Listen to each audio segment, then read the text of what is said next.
Kaila naman siguro ta ni Maria Magdalena ug unsay istorya sa iyang kinabuhi, no?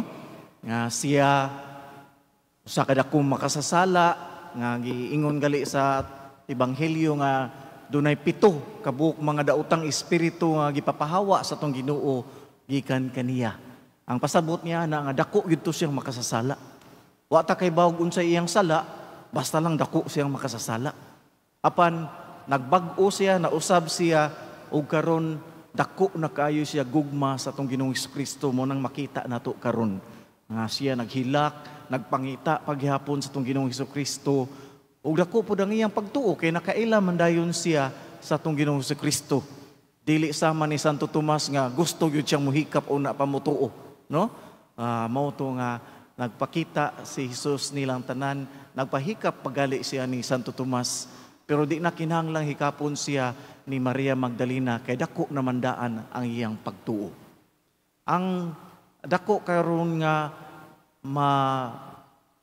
matulunan bahin ni Maria Magdalena, kadto siya nakadungog naman hinunta siguro sa giingon nga the greater the sinner, the greater the saint, no?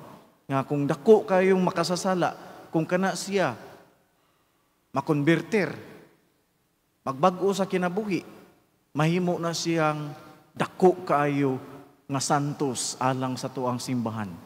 Si Maria Magdalena, si San Pablo, San Agustin, si San Francisco, no? Mga ehemplo nga kung dako kayo nga makasasala nga mo balik gali sa Ginoong Hesukristo, kana siya dako kayong potensyal nga makakabig og mga daghang mga tao balik kang Hesukristo. Nabi tay dakong ehemplo pod nga ako na siguro yung nastorya pod nakadungog na mo sa uban bahin atong batan-on nga lalaki dito sa Orhilio nga dunay igagaw nga perting badlunguna ang niya Randy unya kini siyang Randy perti gyud siya kabugoy nga kada simana kitag-away, magbinunalay, sinumbagay, palahubog, palainom, tanang bisyo na. Sa kaadlaw niya na nakita sa ayang igagaw nga ang si Randy na nagdaladala na og Biblia, unya nagsigig panguan og mga tao, nagsigig pangagda sa mga tao. Manimba tabay, mag-prayer meeting tabay, no? Wa gyud mo tuo tong igagaw nga binuang ra pud siguro ni. Ngano man ni iya yung gisusig maayo ba? Unsay nahitabo?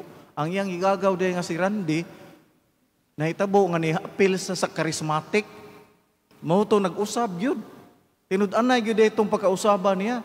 Mao to ang katupong igagaw ni huna-huna po siya. Bayo siguro yung charismatic, mao to ang charismatic pud siya. Didto nakaila siya sa Ginoong Hesukristo, nya nag-alagad siya, nahimo siyang akulito sa simbahan.